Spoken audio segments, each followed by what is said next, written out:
So hello everyone, I welcome you all to UIS. So आज के हिंदू के session में काफ़ी सारे इंपॉर्टेंट टॉपिक है और इसमें एक टॉपिक आपको ऑस्ट्रेलिया के कंटेक्स्ट में है, जिस पर कल एक न्यूज़ भी आई थी और मैंने आपको कहा था कि उसमें कंटिन्यूस बेसिस में हफ्ते भर आर्टिकल्स जो हैं that will be there. So we are going to discuss about them. जब हम ऑस्ट्रेलिया की बात करते हैं तो ये ऑस्ट्रेलिया का रीज़न काफ़ी अभी आपका न्यूज़ में भी है, तो we are going to discuss. So आज के एडिटोरियल्स में देखोगे, एक तो सस्टेनेबल मॉडल वुमेन लीडरशिप पे है, फिर आपका यूके यूएस के ऊपर है, देन रिजर्वेशन ऑफ वुमेन, जो पार्लियामेंट के अंदर स्टेट लेजिस्लेटिव असेंबली में 33% रिजर्वेशन की बात की जाती है, that is there. And then you have like in news में आप देखो, governor can not precipitate the fall of an elected government, polity governance का, इस पर एडिटोरियल्स आएंगे आपके। And then you have Eurasian order के बारे में हम लोग डिस्कस करेंगे। ये सारे टॉपिक्स हैं। देखो, ये टॉपिक इंटरनेशनल रिलेशन का है। Then you have a women leadership, तो वुमेन से रिलेटेड टॉपिक आपका जीएस पेपर 1 में दिया हुआ है।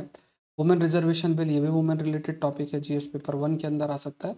पॉलिटी गवर्नेंस में भी आपका आ सकता है। फिर आखिर में I will give you the mains question. ये टॉपिक्स हैं ऑटर और नीरू रिवर, नीरू रिवर के ऊपर ये ज्योग्राफी का टॉपिक है। फिर supreme court on supreme court on governor, ये एक टॉपिक आपका फ्रेम होता है। These are the topics that we are going to discuss. प्रश्न देख लो। This question is related with hailstorm. अच्छा, आप सभी को पता है कि जो प्रीलिम्स बूस्टर है, इंग्लिश के अंदर 7 AM को आता है और कंप्लीट हिंदी के अंदर 7 PM को आता है। ठीक है, अगर आप हिंदी माध्यम से तो आप उसको देख सकते हैं, क्योंकि इसमें बहुत सारे डिफरेंट आपके जो न्यूज़पेपर हैं उसके माध्यम से जो भी सारी चीज़ें, everything is being covered. So hailstorm is an unusual weather phenomena in which ball of ice called hail fall from the sky. For hailstorm to occur, highly developed cumulonimbus clouds need to be present. One of the most important factor affecting the formation of hailstorm is the thermodynamic instability of the atmosphere. Correct जो है वो आपको बताना है, ठीक है। Comment section में आप आंसर करो। And we discuss such topics 7 AM prelims poster series के अंदर, तो आप लोग जो है देख के अपना आंसर कर सकते हैं। क्वेश्चन देख लो मेंस का, what role digital technology can play in women empowerment. महिला सशक्तिकरण में डिजिटल तकनीक का क्या भूमिका निभा सकती है, डिजिटल एम्पावरमेंट के माध्यम से क्या रोल प्ले हो सकता है। ठीक है, so let's start with the first topic that is GS paper 2। हम इंटरनेशनल रिलेशन के अंदर इसको इंक्लूड कर सकते हैं। And this is basically linked with Australia, UK and US. देखो, when you talk about the region, जैसे फॉर एग्जांपल अगर हम जैसे for example if you talk about regions like, जैसे ये ऑस्ट्रेलिया है, इधर आपका इधर आपका चीन है, और ये आपका पूरा का पूरा इंडो पैसिफिक का इलाका आ जाता है। You have a Indo Pacific region, it is up to we can say Indian Ocean region, Indian Ocean region. अब देखो क्या है कि ये ऑस्ट्रेलिया के पास जैसे कई आइलैंड्स हैं, समोया, किरीबाती, ऐसे कई आइलैंड्स हैं जहाँ पे कंटिन्यूस बेसिस में चीन अपना प्रेजेंस बना रहा है, जो कि एक खतरे की घंटी ऑस्ट्रेलिया को भी लगता है कि यार चीन यहाँ पे अपने प्रेजेंस को बढ़ाता जा रहा है। तो यहाँ पे क्या है, चीन अपने एग्रेशन को इंक्रीज करने के लिए खास तौर से जो वेस्टर्न पैसिफिक ओशियन है वहाँ पे अपने प्रेजेंस को बढ़ा रहा है। क्यों? क्योंकि उसका जो इलाका है ना, ये जो ईस्टर्न इलाके में उसका सारा डेवलपमेंट है, तो उसको पता है कि अगर वेस्टर्न कंट्रीज इस जगह पे अपना प्रेजेंस बढ़ा लेंगी तो उसको उसको काफ़ी स्ट्रेटजिक नुकसान है। ताइवान को भी अपना हिस्सा बनता अगर युद्ध की स्थिति आती है, और उसका अगर इस इलाकों में प्रेजेंस नहीं है, मतलब जो वेस्टर्न पैसिफिक ओशियन है वहाँ प्रेजेंस नहीं है, तब भी उसको स्ट्रेटजिक डिसएडवांटेज होगा। अपना जो डोमेन है, जैसे चाइना की एक सोच है, और वो चाइना की सोच क्या है कि वो अपने डोमेन को बढ़ाना चाहता है। और वो डोमेन कैसा, it wants to increase its domain, it wants to increase its presence, है ना, कंटिन्यूस बेसिस में अपने प्रेजेंस और इन सब चीज़ों को जो है वो कंटिन्यूसली इंक्रीज करना चाहता है। कहाँ पे, मतलब एक तरफ उसने इकोनॉमिक लेवल पे तो जितना है वो कर लिया, अब वो अपने पॉलिटिकल और मिलिट्री लेवल पे भी करना चाहता है, तभी वो सुपर पावर बना। पॉलिटिकल और मिलिट्री लेवल पे करके then only it can become a super power. तो यहाँ पे इसको अपने मैरीटाइम डोमेन, जो समुद्री एस्पेक्ट है, वहाँ पे भी अपने आप के प्रेजेंस के लिए वो कंटिन्यूसली प्रयास करता जा रहा है। और यही एक फैक्टर हो गया है जिसकी वजह से वो इंडियन ओशन रीजन में काफ़ी अधिक अपने प्रेजेंस को इंक्रीज किया है, पैसिफिक ओशन रीजन में इससे काफ़ी अधिक अपने को प्रेजेंस को इंक्रीज किया है। इस एम के साथ वो कार्य जो है कंटिन्यूस बेसिस में कर रहा है। और अगर, क्योंकि जैसे साउथ चाइना सी का रीजन है, तो और जो उसका पॉलिटिकल सिस्टम है, पॉलिटिकल वैल्यू और डेमोक्रेटिक सिस्टम नहीं है इतना। दूसरा ये भी है कि जो इंडियन ओशन रीजन है, पैसिफिक ओशन का इलाका है, वहाँ भी वो अपना जो प्रेजेंस है कंटिन्यूस बेसिस में इंक्रीज करता जा रहा है। ऐसी स्थिति में विश्व का जो ट्रेड है इंडो पैसिफिक से रिलेटेड वो बहुत अधिक आपका होता है। और अगर आपका विश्व का ट्रेड इतना अधिक है, विश्व का ट्रेड अगर आपका इतनी इस जगह से होता है और उस जगह पे चाइना कंट्रोल कर ले, मान लो इंडो पैसिफिक इलाका है वहाँ पे कंट्रोल कर ले, तो ये वर्ल्ड के लिए ठीक नहीं है। और यही एक बड़ा फैक्टर है कि क्वाड जैसी संस्थाओं का गठन किया गया। क्वाड में इंडिया भी है। कमेंट सेक्शन में बताओ बाकी 3 कंट्रीज कौन से हैं। तो इंडिया भी है। तो इंडिया भी ये चाहेगा कि मैरीटाइम डोमेन में, इंडियन ओशन रीजन में कंटिन्यूस बेसिस में जो प्रेजेंस है चीन का, वो कम किया जाए। ये प्रयास हमेशा से इंडिया का भी रहा है, क्योंकि अगर इंडिया के आसपास के इलाकों में चीन का प्रेजेंस बहुत अधिक हो जाएगा तो इंडिया को भी स्ट्रेटजिक नुकसान है, एक इनसिक्योरिटी भी आपकी बनी रहती है। ये एक पॉइंट है जो हमें ध्यान रखना है। तो क्वाड है। अब क्वाड में अगर मिलिट्री एस्पेक्ट की बात करें तो इंडिया इस पर एग्री नहीं करता, क्योंकि उसको पता है कि अगर एक बार हम चले गए तो फिर रशिया और चाइना एक डोमेन में आ गया और फिर इंडिया एक तरफ आ गया। तो वो भी ऐसा नहीं कि वेस्टर्न कंट्रीज बहुत ज़्यादा अपॉर्चुनिस्टिक हैं, तो इंडिया पूरे तरीके से अपनी सारे के सारा प्रेजेंस जो है वो ऐसा नहीं है कि वेस्टर्न कंट्रीज के साथ ही बना के रखे, तो उसको एक बैलेंस मेंटेन करके रखना है। तो मिलिट्री अलायंस की तरफ वो नहीं जाना चाहेगा। यूके यूएस की अगर बात करें तो ये क्या है, they wants to provide a nuclear submarine. They wants to provide a nuclear submarine. Submarine provide कर रहे हैं किसको? ऑस्ट्रेलिया को प्रोवाइड कर रहा है। And why they wants to provide a nuclear submarine to Australia? Why? Because कि Australia कहता है देखो वहाँ पे चीन आ रहा है और हमें आप प्रोवाइड करो, आप हमें प्रोवाइड करोगे तो हम उसका इस्तेमाल करके पेट्रोलिंग आपकी करेंगे। तो न्यूक्लियर सबमरीन। अब यहाँ पे जैसे इंडो पैसिफिक रीजन की बात करें तो इसको 2021 के अंदर इस चीज़ को अनाउंस भी आपका किया है। कई प्रयास की भी की गई। यूएस यूके की बात करें तो उनका लाइक ऑस्ट्रेलियन पर्सनल्स हैं, पोर्ट विजिट टू ऑस्ट्रेलिया, वो भी मतलब जैसे यूके के यूएस के जो लोग हैं वो आपके जो नेवी हैं वो ऑस्ट्रेलिया विजिट करने लग गए, उनको ट्रेनिंग प्रोवाइड करना न्यूक्लियर सबमरीन को किस तरीके से रन करना है। तो ये क्या कहा गया कि it's a Virginia class submarine and nuclear powered. मैंने आपको एक्सप्लेन किया है कि you have different kinds of submarine. One is nuclear powered जो सबमरीन होता है मतलब न्यूक्लियर एनर्जी के प्रोडक्शन से जो एनर्जी की नीड है सबमरीन की वो आपकी मीट होती है। नई सबमरीन जिसका नाम है SSN-AUKUS, ये भी बिल्ड किया जाएगा तीनों नेवी के द्वारा, मतलब यूके, यूएस और ऑस्ट्रेलिया के साथ मिलकर इसको किया जाएगा। And Australia using British design, US technology, British design करेगा यूएस को टेक्नोलॉजी, और लगभग इसका $368 बिलियन का कॉस्ट होगा। यूके के जो लीडर हैं, जो प्राइम मिनिस्टर, उन्होंने भी कहा कि जिस तरीके से यूक्रेन में इलीगल ऑक्यूपेशन रशिया का है, या चाइना का जिस तरीके से एग्रेशन ग्रो कर रहा है, साथ में सपोर्ट जैसे ईरान और नॉर्थ कोरिया को कर रहा है, तो यहाँ पे बहुत ज़रूरी है कि हम जो अपनी वैल्यू सिस्टम उसको मेंटेन रखें। अपने इंटरेस्ट को प्रोटेक्ट करने के लिए हम इस प्रकार का कदम जो है हमें अपनाना पड़ रहा है। जो नया अलायंस है चाइना का ये मानना है, चाइना भी ये सोचता है कि देखो ये सब चीज़ें जो की जा रही हैं, एक यूएस की भी बात किया जाए तो वो खास तौर से चाइना को ही काउंटर करने के लिए किया जा रहा है। ताइवान की बात करें तो ताइवान में अगर चाइना का प्रेजेंस है तो ताइवान में किस तरीके से, अगर चाइना का प्रेजेंस ताइवान के अंदर है, सो ये भी आपका हाईलाइट किया जा रहा है कि चाइना का presence, if there is a presence of China in Taiwan, China actually Taiwan को अपना हिस्सा मानता है, तो उसकी अपनी एक कहानी है। और यूएस की बात करें तो उसका जो इन्फ्लुएंस है वो ताइवान के अंदर है। तो चाइना को डर है कि यार ताइवान तक अगर पहुंच जाते हैं वेस्टर्न कंट्रीज तो उसको बहुत ज़्यादा स्ट्रेटजिक डिसएडवांटेज। और यही एक अप्रोच जो चाइना की है, जिसके तहत वो पूरा western pacific ocean, south China sea अपने प्रेजेंस को बढ़ाता जा रहा है कि कहीं कहीं से भी जो वेस्टर्न कंट्रीज है उनका इन्फ्लुएंस यहाँ पे ना बढ़े या उनका इन्फ्लुएंस वहाँ पे इंक्रीज ना हो, ऐसे एम के साथ वो काम करने का प्रयास कर रहा है। जब हम बात करते हैं when you talk about China के अप्रोच की। अब यहाँ पे ताइवान को एक सपोर्ट प्रोवाइड करने के लिए, चाइना को रोकने के लिए, चाइना का मानना है कि इस प्रकार का जो प्रयास है ए यूके यूएस जैसे, जिसमें न्यूक्लियर सबमरीन ऑस्ट्रेलिया को प्रोवाइड किया जा रहा है, वो आपका किया जा रहा है।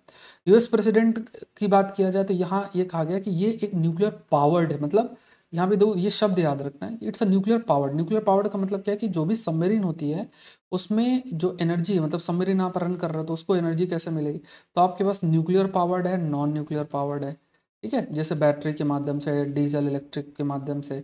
न्यूक्लियर पावर में आप you are using the nuclear energy, nuclear energy का आप इस्तेमाल कर रहे हो। So it's a nuclear powered, it's not like कि न्यूक्लियर उसमें आर्म्स एमिनेशन है, ये थोड़ा सा अंतर आपको समझना है। लेकिन ये भी कहा गया कि देखो अगर ऑस्ट्रेलिया एनपीटी का सिग्नेटरी नहीं है, या फिर इस तरीके से आप जैसे मान लो नॉन प्रोलिफरेशन ट्रीटी है जिसमें ये कहा गया कि 1967 और एक कट ऑफ डेट रखी गई है कि जब तक उनके पास किसी के पास न्यूक्लियर वेपन है वो रख सकते हैं, बाकी को नहीं देना है। सो एनपीटी का प्रयास भी है कि जो न्यूक्लियर प्रोलिफरेशन है, मतलब न्यूक्लियर जो वेपन्स हैं वो डिस्ट्रीब्यूट नहीं करने हैं या उसका एक्सपेंशन नहीं करना है, ऐसा प्रयास करना है। तो रशिया चाइना कह रहे हैं देखो आप एनपीटी को जो है बाईपास कर रहे हो। ये कट ऑफ डेट में ये कहा गया कि इससे पहले किसी के पास न्यूक्लियर वेपन है जो generally United nation security council के परमानेंट मेंबर्स के पास थी, उनके पास है तो उनके पास रह सकती, बाकी कोई नहीं रख सकता है। ये प्रयास करना, तो ज़्यादातर देशों ने एनपीटी साइन भी कर दिया था। और यहाँ पे एनपीटी साइन करने के बाद भी, जैसे अगर ऑस्ट्रेलिया की बात करें और उसको इस प्रकार का अगर हम एक्सपेंशन करने का प्रयास कर रहे हैं न्यूक्लियर वेपन का, तो it is totally against the NPT, ऐसा कहा गया। और चाइना और रशिया के द्वारा ये अप्रोच आपका रखा गया। लेकिन ये भी हमें ध्यान में रखना है कि जो डिफेंस आस्पेक्ट है, देखो क्वाड का फॉर्मेशन किया गया जिसमें इंडिया, ऑस्ट्रेलिया, जापान है, यूएस है। सो ये एक ट्रायंगल आपका मतलब ये बना हुआ है। अब इसमें कई प्रकार के प्रयास आपके सामाजिक लेवल पे, पॉलिटिकल लेवल पे, डिजास्टर मैनेजमेंट के लेवल पे किया जा रहा है। अब इसी के अंदर EU के यूएस को कहा जाता है कि ये भी एक प्रकार का अलायंस डेवलप किया जा रहा है जिसके माध्यम से वी कैन से कि चाइना के काउंटर को या चाइना को काउंटर किया जा सकता है। इंडिया की बात करें तो इंडिया एक डेवलपिंग कंट्री है, ग्लोबल साउथ की एक वॉइस है। ग्लोबल साउथ की वॉइस का मतलब क्या हुआ कि वो ग्लोबल लेवल पे जो डेवलपिंग कंट्रीज हैं उनको वो रिप्रेजेंट करता है। अब यहाँ पे ऑलरेडी एक डिवीजन विश्व का हो चुका है, एक तरफ यूएस है, दूसरी तरफ रशिया चाइना है। इंडिया को दोनों का बैलेंस बना के रखना। अब ऐसा नहीं कि इंडिया कहते कि चलो बहुत बढ़िया है, सबमरीन आप दे रहा हो। ऑल्दो ये जरूर से कहा जाता है कि प्रयास हमेशा से किया गया होगा कि जो भी कदम उठाए जा रहे हैं, जैसे ऑस्ट्रेलिया के प्राइम मिनिस्टर इंडिया है तो वो जरूर से इन सब इश्यूज़ के बारे में इंडियन प्राइम मिनिस्टर या इंडियन गवर्नमेंट को इन्फॉर्म किया होगा, ये चीज़ जरूर से। तो जो डिवीज़न है वो डिवीज़न विश्व के यूएस और रशिया चाइना दो डिवीज़न हो रखे हैं, तो इनके बीच में बैलेंस मेंटेन करना बहुत ज़रूरी है। तो ग्लोबल कन्फ्लिक्ट में अगर हम एक तरफ हो जाएंगे, so this will also impact, this will also somehow किसी न किसी तरीके से अफेक्ट करेगा एक तरीके से जो पावर बैलेंस तो है ही, साथ में लॉन्ग टर्म में इंडिया के इंटरेस्ट को भी अफेक्ट कर सकता है। अगर हम एक तरफ हैं तो फिर दूसरी तरफ मान लो रशिया के साथ हम इतना मान लो 40% के आसपास हमारा डिफेंस पार्टनरशिप, उसके साथ हम चीज़ें उससे लेते हैं और अच्छा रिलेशन हमारा रशिया के साथ रहा है, तो फिर जो रशिया है व्हाट विल इट, मतलब रशिया फिर क्या है पूरी तरीके से चाइना और पाकिस्तान की तरफ चला जाएगा, जो इंडिया के लिए इतना एडवांटेजेस आपका नहीं रहेगा। नेक्स्ट देखते हैं जीएस पेपर 1 का एक टॉपिक आता है, वुमेन रिलेटेड इशू है, a sustainable model for women leadership. This is also very important topic, a sustainable model for women leadership. अब यहाँ पे देखो यहाँ पे एक प्रकार से बात अगर किया जाए कि जब हम वुमेन लीडरशिप की बात करते हैं, ये इसकी शुरुआत कहाँ से होती है? एक फैमिली से होती है। फैमिली क्या है? समाज का एक बेसिक यूनिट के रूप में हम इसको कंसिडर करते हैं। जो फैमिली है it's a basic unit of a society. So अगर सोसाइटी के बेसिक यूनिट फैमिली, फैमिली के अंदर अगर वुमेन को सप्रेशन, एक्सप्लॉयटेशन और ये सब चीज़ें जो है या पैट्रियार्की बहुत अधिक है फेस करना पड़ता है, तो ऐसी स्थिति में वुमेन को family as a basic unit की बात करें तो वहाँ से जो वैल्यू सिस्टम इंस्ट्राइंड होते हैं या जो अपॉर्चुनिटी का लॉस होता है, वो फर्दर वुमेन का जो ग्रोथ, डेवलपमेंट, एम्पावरमेंट समाज के डिफरेंट डिफरेंट लेवल पे भी फिर वो नहीं हो पाता है। तो यहाँ पे सबसे बड़ा ट्रांसफॉर्मेशन क्या करना? फैमिली के माध्यम से।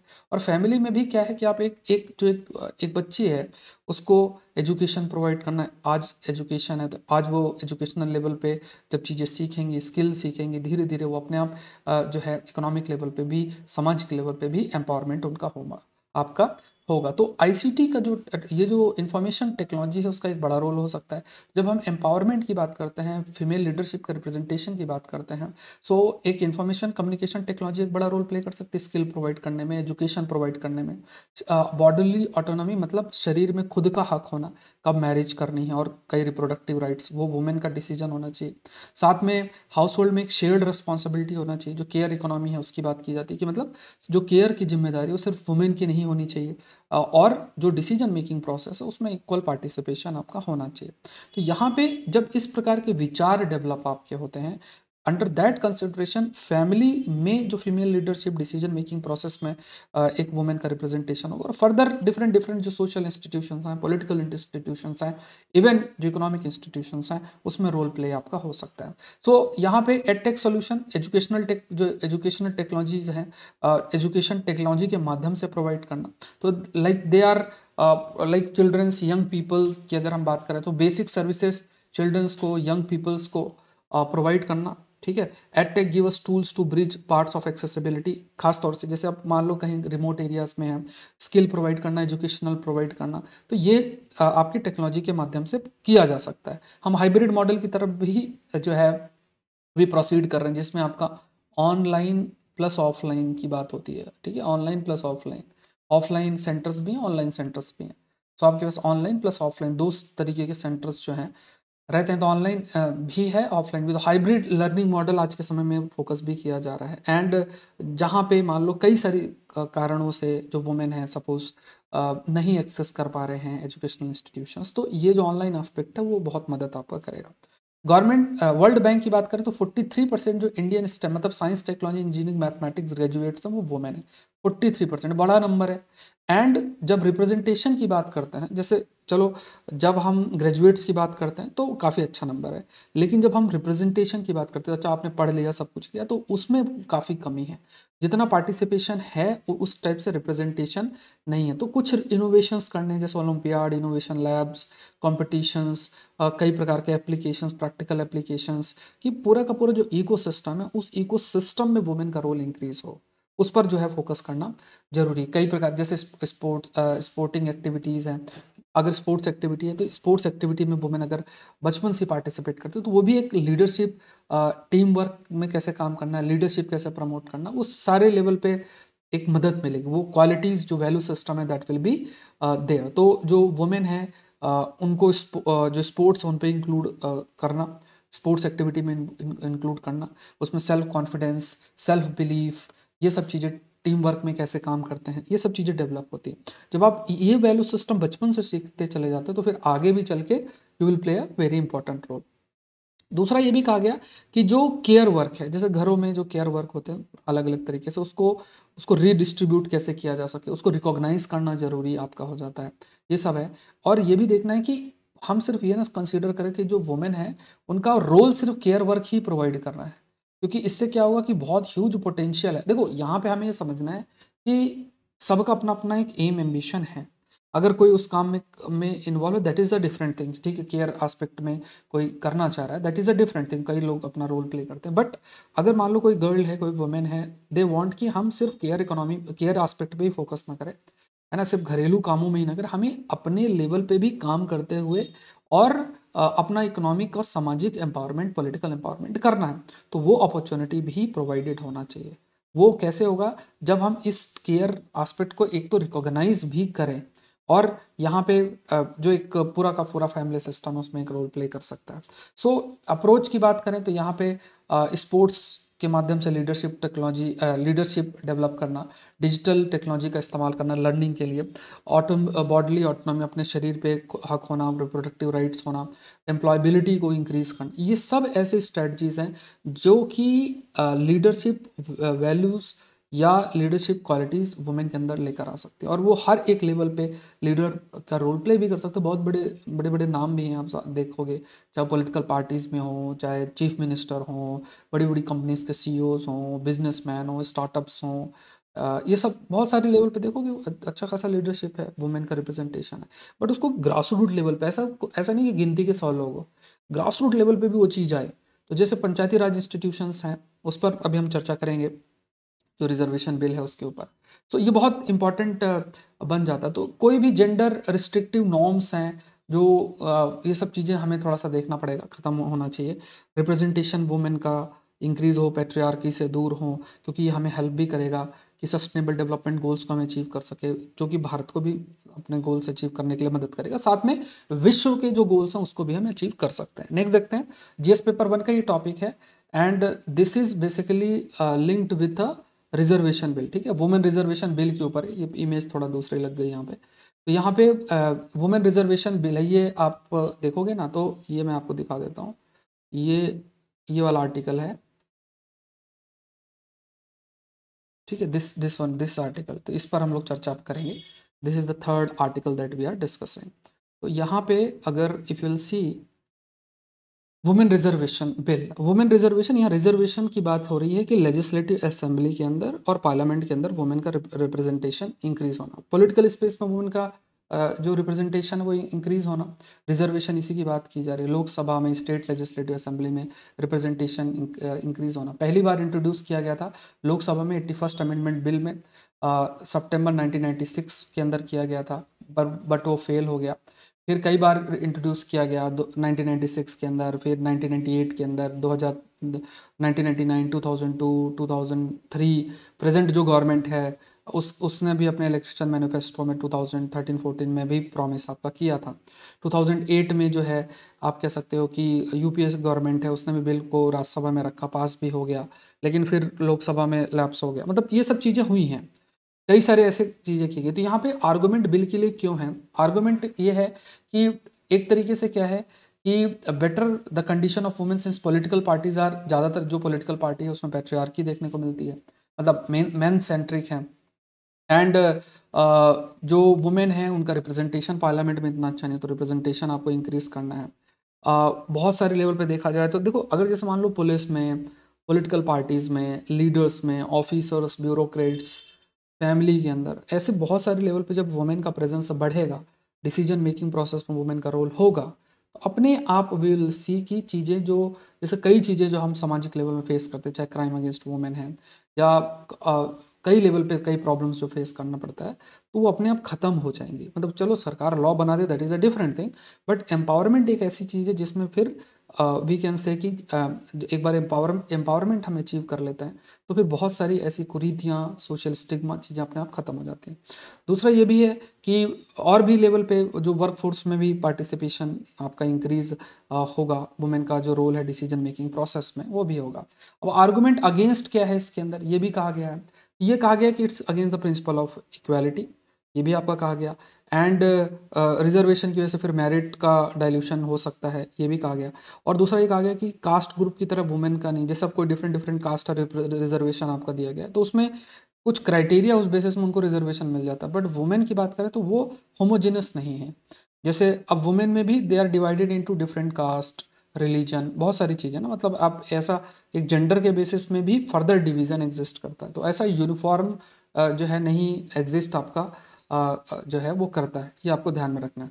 यहाँ पे कहा गया कि जो यहाँ पे जो पॉइंट आपका कहा गया कि जो वुमेन इंटरेस्ट है, it can not be isolated from the other social, economic and political strata and reservation of seats in parliament जो है, मतलब ये एक तो कहा गया कि जैसे इट्स वेरी डिफिकल्ट कि हम ऐसा सेग्रीगेट कर दें, जैसे अब वुमेन है they also represent a particular caste also, religion also, and जो वुमेन का इंटरेस्ट है उसको ऐसा नहीं कहें कि women interest is totally different, हम एक यूनिट क्रिएट करते हैं। सामाजिक, इकोनॉमिक, पॉलिटिकल स्टेटा की बात करें वो भी उसी का हिस्सा है। फिर ये भी आपका कहा गया कि अगर हमने ऐसा रिजर्व कर लिया तो जो वोटर्स का चॉइस है उसमें भी लिमिटेशंस आपकी हो जाएंगी। बट हाँ, एम्पावरमेंट कैसे किया, आपका एम्पावरमेंट कैसे किया जाए उस पर प्रयास जरूर से करना। नेक्स्ट देखते हैं, Eurasian otter race hope for Jammu and Kashmir stream, ये जीएस पेपर का टॉपिक है। तो इसमें एक चीज़ और भी आपको ध्यान में रखना है, यूएस चैनल को आप लोग जरूर से सब्सक्राइब करें। अभी एक वीडियो आपका 12 बजे आएगा, 11:30-12 बजे एक वीडियो है, ठीक है, उसमें बहुत बड़ी इंसिडेंस हुई। I was recording the video और पीछे देखा कि आपके जो है पीछे आके बंदर बैठे हुए हैं, मतलब I was recording the video और पीछे जो है मंकी बैठा हुआ है, तो वो वीडियो बस ख़त्म होने ही वाला था और पीछे जो है दो दो आ गए थे, ठीक है, तो फिर वो वीडियो में भी आ गए, पता नहीं कहाँ से आ गए, वो वीडियो तो रिकॉर्ड ही हो गया था। तो वो एक है, उसमें I have discussed on certain aspect के अभी 3-4 पॉइंट्स आपको, अगर आप इस साल प्रीलिम्स दे रहे हो तो ध्यान में रखना है। तो 3 पॉइंट्स का समय मिला, आप लोग देखना। प्रीलिम्स बूस्टर सीरीज सुबह 7 बजे आती है और हिंदी में शाम को 7 बजे आती है, हिंदी में अगर आप हो तो शाम को 7 बजे आती है। यूआईएस चैनल को आप लोग सब्सक्राइब जरूर से करें। और कुछ चीज़ें मैंने वीडियोज़ आपके लिए क्रिएट की, जैसे सारे जितने भी कॉन्स्टिट्यूशनल अमेंडमेंट है उसको एक वीडियो में कवर कर दिया है, ठीक है, एक वीडियो के अंदर विद इन 7-8 मिनट्स के आपको बस उसको ईयरफोन लगाना, सुनना है अपना।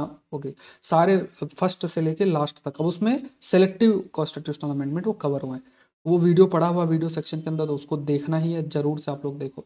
और भी कई सारे वीडियोज़ आपके आएंगे, कुछ करंट अफेयर्स के भी रहेंगे और रिवीजन वीडियोस भी आते रहेंगे, तो आप लोग ध्यान रखें। एक साइंस टेक डेली भी आज से एक टॉपिक हम लोग साइंस टेक का भी डिस्कस करेंगे, तो साइंस टेक डेली जैसे पहले कभी हुआ करता था वो भी शुरू होगा। ठीक है, तो धीरे धीरे चीज़ें आ रही हैं।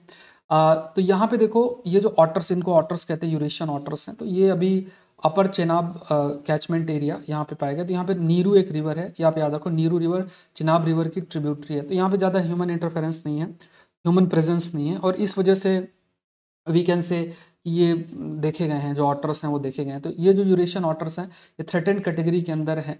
एंड यहाँ पे अगर इन्हें माना जाता है कि अगर किसी भी एक्वेटिक सिस्टम के अंदर ये प्रेजेंट है तो बहुत अच्छा हैबिटेट है वो, खास तौर से जब हम हाई क्वालिटी एक्वेटिक, मतलब पानी का हैबिटेट है, ज़्यादा पॉल्यूशन नहीं है और ये सब। तो नीरू रिवर जो कि ट्रिब्यूटरी है चेनाब में, उसमें ये मिले हैं आपके। एंड ये जो नीरू रिवर है कैलाश लेक से ओरिजिनेट होती है, एंड ये फिर चेनाब में आके मिलती है, पुल दोहा एक जगह है वहाँ पे। नेक्स्ट देखते हैं, जीएस पेपर 2 का पॉलिटी का टॉपिक है। इसमें देखो एडिटोरियल सभी आएंगे, इसमें जो है एडिटोरियल्स आएंगे। पॉलिटी गवर्नेंस के अंदर इस टॉपिक को हम इंक्लूड कर सकते हैं। ऑनरेबल सुप्रीम कोर्ट के द्वारा कुछ बातें कही गई, government can not precipitate the fall of an elected government. अब देखो ऑनरेबल जो कोर्ट है, जो भी बातें उनके द्वारा कही जाती हैं, तो वहाँ पे आप देखो किसी पॉलिटिकल पार्टी के कंटेक्स्ट में जब जो है ना, उसको एक्सप्लेन मत करना, आपको क्या है उस आर्गूमेंट को लेकर चलना है। यहाँ पे जैसे ऑनरेबल कोर्ट ने क्या कहा, उसने कहा कि देखो जो गवर्नर होते हैं ना, जो गवर्नर हैं वो अपने कॉन्स्टिट्यूशनल ऑफिस को इस तरीके से नहीं यूज़ कर सकते हैं कि जो रूलिंग मेजोरिटी पार्टी है उसको गिराने में अपने कॉन्स्टिट्यूशनल ऑफिस का इस्तेमाल करें। ठीक है, जैसे महाराष्ट्र का बोला गया कि देखो, जैसे अब आपने तुरंत ट्रस्ट वोट की बात की कि देखो पॉलिटिकल पार्टी जो है क्या वो ट्रस्ट वोट होल्ड करती है कि नहीं करती है। ऑल्दो इसमें ये भी कहा जाता है कि नॉन कॉन्फिडेंस मोशन है, अभी गवर्नर को लगता है कि प्रेजेंट ये संवैधानिक जिम्मेदारी भी होती है कि अगर गवर्नर जो है उनको लगता है कि ये पार्टी अभी जो है मेजोरिटी होल्ड नहीं कर सकती, तो वो ट्रस्ट वोट के लिए रिकमेंड कर सकता है। लेकिन ऑनरेबल कोर्ट ने भी कहा है कि आपको ये कोशिश करनी है, ये ध्यान रखना है कि जो कॉन्स्टिट्यूशनल ऑफिस है उसे किसी भी तरीके से इस्तेमाल नहीं करना है कि आप जो प्रेजेंट मेजोरिटी गवर्नमेंट है वो उसके लिए या उसके अगेंस्ट आप काम करने का प्रयास कर रहे हैं।